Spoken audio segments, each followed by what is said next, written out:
Okay, for this section we're going to look at engagement patterns. You will need to be familiar with the current trends in participation in physical activity and sport. You need to be familiar within certain social groups. So these will be age, gender, disability and ethnicity. You will also need to look at current trends in terms of specific sports and activities played. Okay, the first social group we're going to look at is gender. The first point is men are more likely than women to participate in sport activities. So we have an overall percentage of 51% of men and 36% of women overall take part in sports. Also, overall men are more likely to have participated in organised competition than women. So we have 40% of men and 14% of women. So let's look at the reason for this lack in participation of females. The first reason is a lack of role models. So there may be a lack of role models in female sport, which is again deterring females from taking part.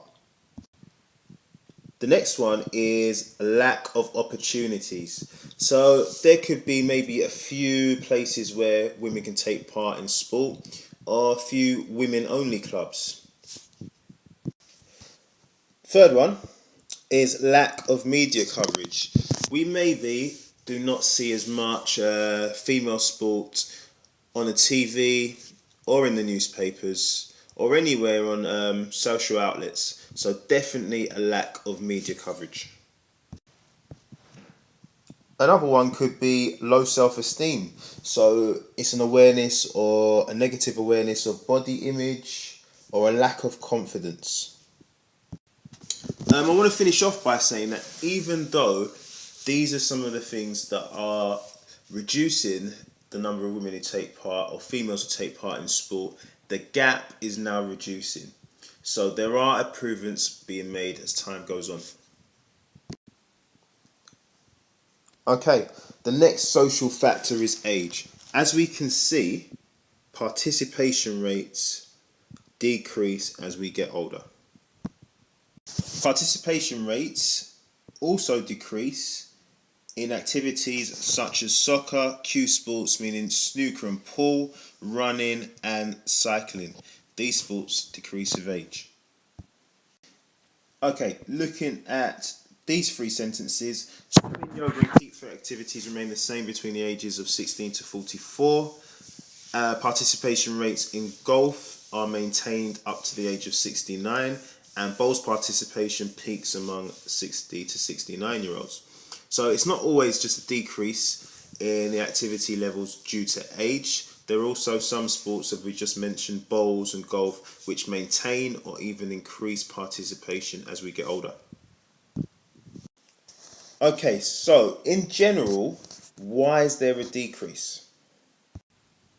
The first one is that PE is compulsory in school. So again, we'll see a higher rate of people participating at school age due to this factor. However, when students leave school, then we begin to see a drop. Older people may see a decrease in fitness. So this could be a decrease in flexibility or in strength, which then can inhibit the type of sports that they can play or physical activity that they can take part in. Younger people also want to take part in more of a variety of activities. So maybe some non-traditional games and also more fitness-based activities instead of your traditional sport games such as football, netball, etc. The last one is kids will need to develop at a young age gross motor skills. By this, I mean things such as coordination, the arms and legs. So it is then really important for them to take part in sport at a young age. Okay, with disability, there are low but increasing participation rates with 17% playing sport regularly. So let's look into this. What factors affect this? The first one is access. Is there correct access available? So for example, special doors and ramps. Next one is opportunity.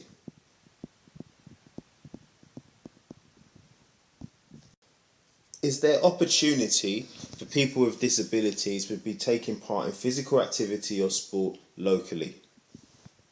Next one is media coverage.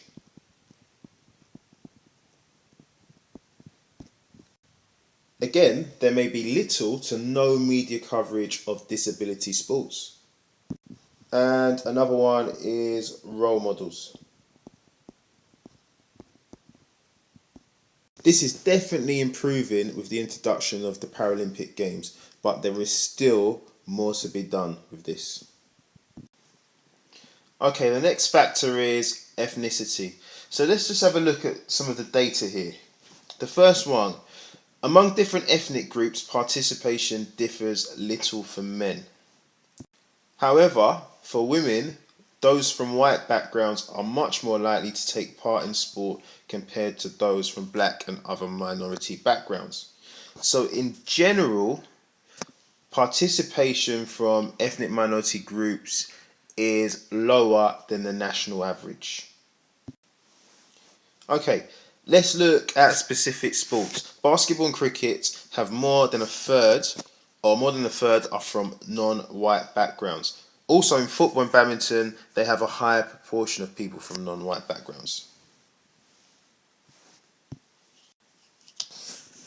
When we look again at other sports, for example, golfers and cyclists, non-white players make up a small share of golfers and cyclists. Again, we need to look into these reasons. One reason might be the lack of role models. Even coaches. So a lack of role models or lack of coaches from minority ethnic backgrounds. And also, could some sports like golf be seen as traditionally white middle class sports?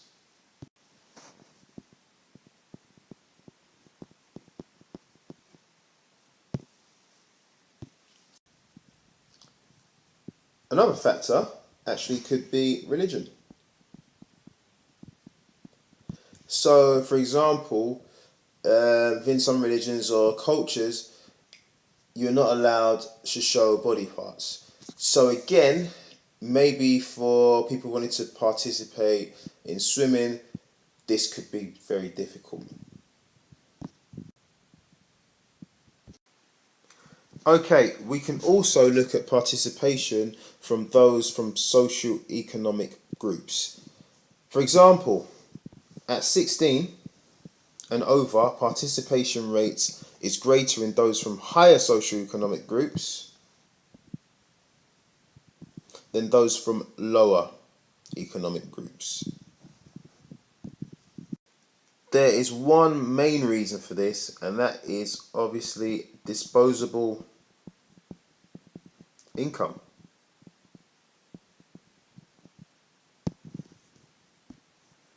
Okay, this will allow people to take part in a far greater range of sports. It's also good for the exam that you know the 5 most popular sports and activities among adults in the UK. These are, the first one is walking, 46%, and the next one is swimming with 35% participation. And then we have keep fit, yoga, aerobics and dance style activities. The next one is cycling with 19%. And the last one is cue sports such as snooker and pool, which has a 17% participation rate.